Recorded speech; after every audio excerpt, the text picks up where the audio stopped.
Cops deal with different situations of life and death on a regular basis. But what happens when they make a mistake and unintentionally arrest the wrong person? This clip illustrates where police officers are initially confronting the wrong person. Taking Patrick Mumford's complicated legal situation as an example. When two officers approached Patrick and claimed there were outstanding warrants for his arrest, he was just about to arrive home. Despite the fact that the warrants were actually for a whole other individual, the police didn't appear to care that they were for a completely different man. In this situation, Patrick, who is obviously unaware of what is occurring, was already being detained by police. Patrick, obviously nervous in this situation after being unexpectedly confronted by several police officers, manages to give the officers his name, but they quickly decide that they don't believe him and instead ask for an ID or otherwise attempt to verify his identity by any means. In this scene, Patrick was severely assaulted by cops. What I do? Man, what I do? Y'all ain't telling me what I do, man. You got a warrant. He just came back from his probation officer. Patrick continued to question the police officers about what was really going on and resisted getting out of his car, but the policeman couldn't take it and tased him. I got taser. You coming out? You coming out? Hey, come out. Get your hands out now. You got 3 seconds. Hold on, man. 3 seconds. Do not reach. Get up. Put your hands on the car. Show me the warrant. Come out. 2. All right, take. All right, move. You coming out or not? Dude, stand back. Come out. You got a warrant. I'm not telling you again. You better get out of the car. Y'all ain't letting me know what's Get out of the car. Get out of the car. Man, y'all better leave me alone. Get out of the car. Man, y'all better leave me alone, cousin. Move, Fox. Move. It shows how Patrick struggles with the officers at hand. As both parties are having a hard time to get what they want, the authorities have taken a bigger step to have him arrested. According to the police, it took them only 38 seconds from the time they made contact with him to the time they decided to tase him. Patrick was given multiple opportunities to follow orders from officers, but due to his defiance, they were forced to stun him. However, even after being tased and arrested, the police are still roughing Patrick up. Something was going on, man. Just off me, man. He keeps reaching for his back. Ah!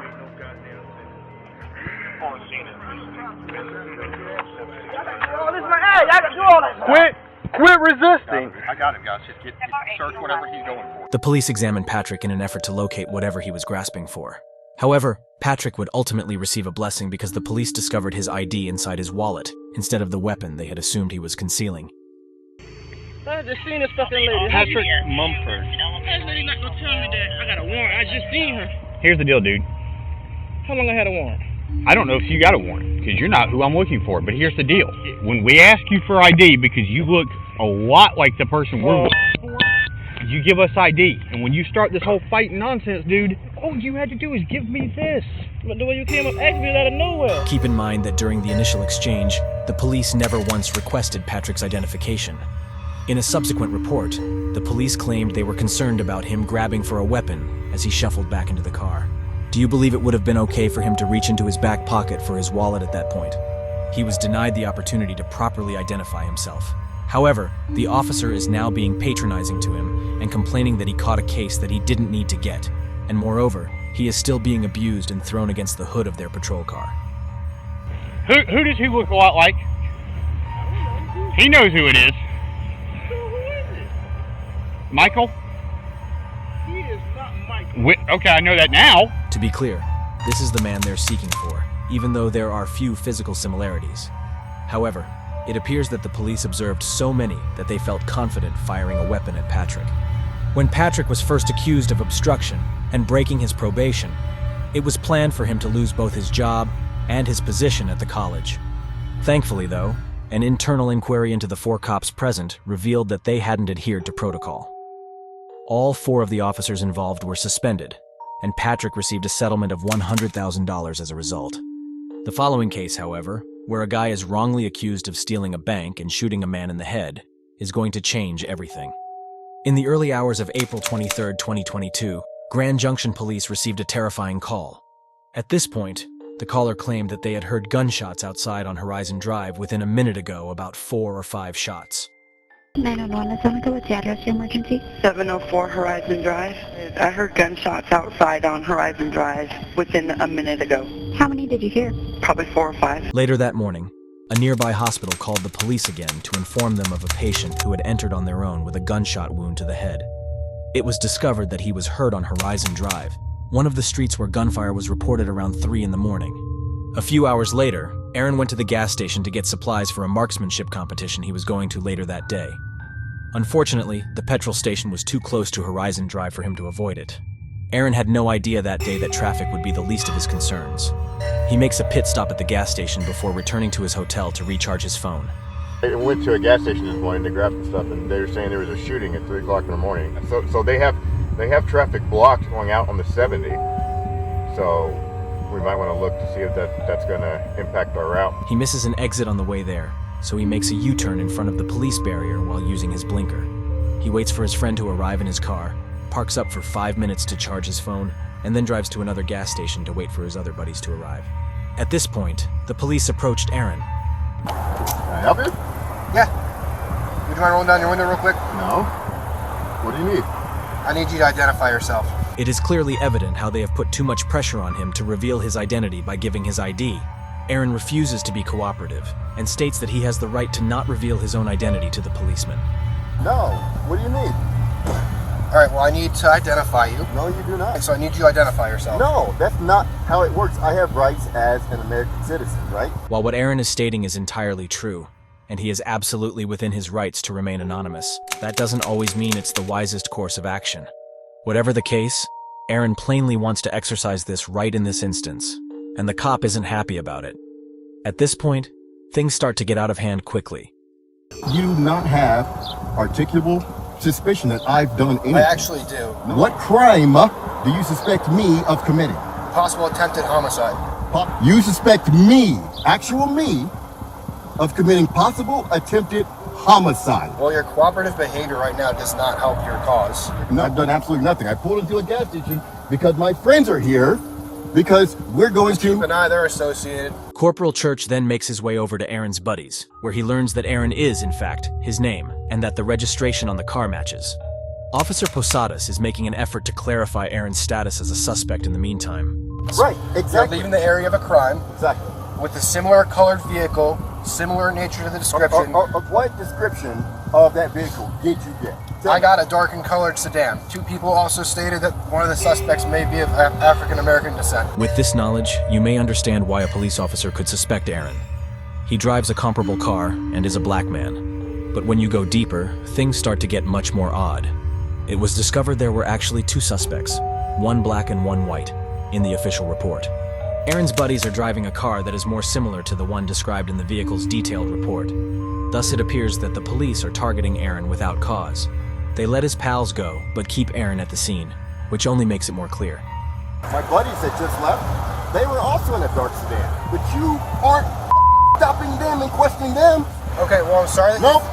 Sorry that you Shut feel your that. f***ing mouth. I don't want to You're talk. not going to tell me how to talk, all right? Even after hearing Aaron's name from his pals, and understanding it matches the name on the car, the police insist on knowing it. However, what transpires when Aaron requests the sergeant's name instead may be the funniest portion of the entire exchange. What's your name and your badge number? What's your name and your badge number? Well, I'm not going to give that to you. You have to. No. Yes, you do. No. You are a public servant. I'm asking for your name and badge You also have number. to give me your name. No, I do not. Okay. So you wanted me to explain to you why I'm asking for you to identify yourself? Yes. Because we had an incident happen here? Wait, hold on. First, Okay. please Sorry. give me your name and your badge. Okay, well, no, I won't give you that right now. What do you mean you won't? This is the most ridiculous thing So, I've ever I'm telling done. you. The Grand Junction Police Department requires police officers to identify themselves upon request. However, the sergeant later asserted that he merely forgot. Although the police claim in the official police report that they suspected Aaron because of the U-turn he did, Aaron was never informed of the reason they targeted him so aggressively at the scene. Recall that he merely missed the hotel's exit, and when he arrived there, the road in front of him was blocked, leaving him with nowhere to go. Additionally, they claimed that he didn't utilize a turn signal for the maneuver, which Aaron's dashcam video readily refutes.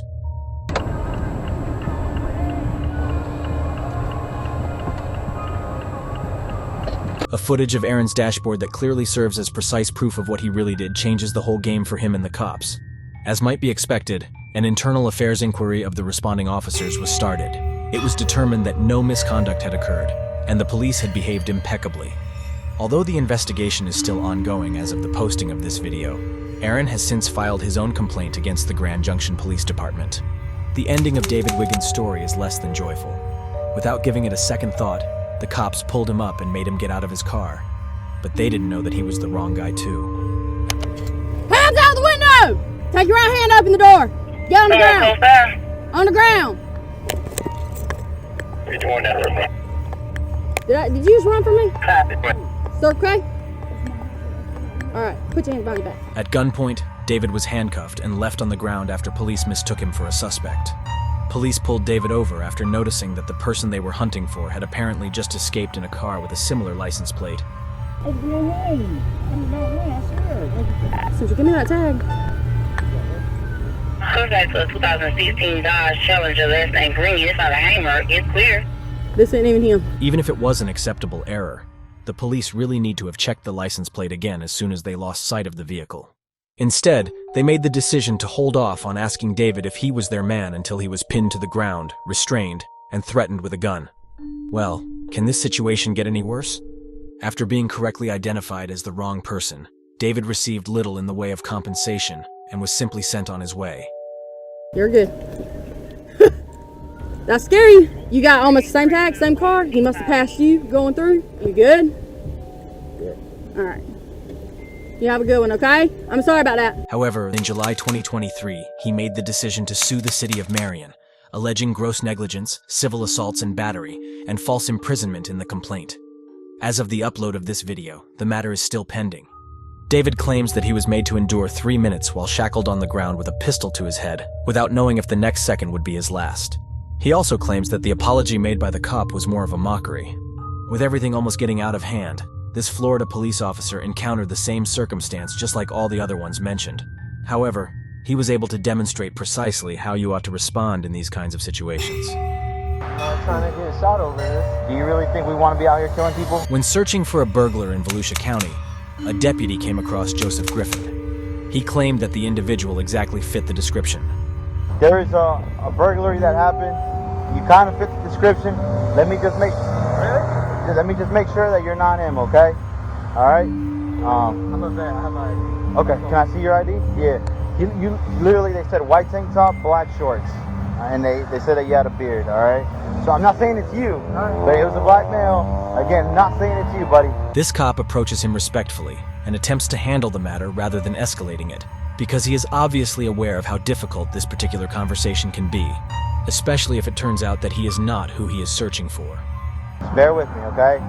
Because you fit the description. I'm not saying you're guilty, but my sergeant's telling me to detain you. That's my sergeant. I got you. I just had a daughter born 2 days ago, so I just have this online. It's live? Do you mind setting it down here? Because for now, I'm going to detain you. Look, you're not under arrest. I'm detaining you right now because you fit the description, okay? Just hang tight for me, okay, buddy? Before being taken into custody, Joseph politely informs the officer that he is live streaming the exchange for his own security. Additionally, he is informed that he is not in custody and is not facing any charges. They simply don't want to give him the chance to flee if he turns out to be the suspect. We're not saying it's you, but you fit the description. That's why I'm detaining you. If it's not you, we're going to cut you loose and you're free to go, okay? But I just want you to see through us why, 7 cop cars, so hey, everything going on is just a little bit scary. Yep. It was a burglary. It's a burglary. It's serious. It's not a joke. You got these guys that are getting ready to go home, and we're coming in. So that's why you have so many. Appreciate you being very cooperative. Other people would just. I'm not trying to get shot over this. You ain't gonna get. Seriously, do you really think we want to be out here killing people? Do you honestly think that? I'm a military police. Like I said, brother, I've been in the same boat. Although the police are making an effort to calm Joseph down, you can still picture how stressful this must be. He's doing an excellent job of maintaining his composure and respect, but you can tell he's still tense. They only have to wait for 10 minutes until the witness who recently received a photo of Joseph responds, which serves as a show-up for that case. So good news for you. The witness is saying that the clothes you're wearing and all that doesn't fit the description. It's called a show-up. So we got a picture. Again, he's going to run it through, make sure it's not you, and from what it looked like, buddy, you'll be out of here, okay? A show-up is an identification technique in which a witness is given a single suspect and asked plainly if that is their man. It's also important to note that police will only get a brief description of a suspect's looks while they are searching for one who is unknown. Adding extra information can be confusing and could lead to police letting criminals off the hook if they overlook a little detail. Because of this, the description could look ambiguous and result in false positives, similar to how this one is beginning to appear. No further action was taken against anyone at the location the next day, when the suspect was discovered and put into custody in both of the incidents in this video. What's your name, man? Joseph. Joseph, hey man, listen, Jake. Just want to say thank you for keeping a cool, good demeanor. We just got the picture finally from the witness, and it's, I get why they went out with you for sure. Clearly not you, but the clothing description and everything matched. So obviously these guys didn't have that to go with. They just had a description and he matched it pretty good. But once we finally got the picture from the video surveillance and stuff, it was like, nah, that's not it. That's why I told him, like, get him out of here. I appreciate you just putting understanding that, man. And Joseph was sent on his way back to his wife and daughter, which was the best possible way to deal with that situation in the most professional way as well.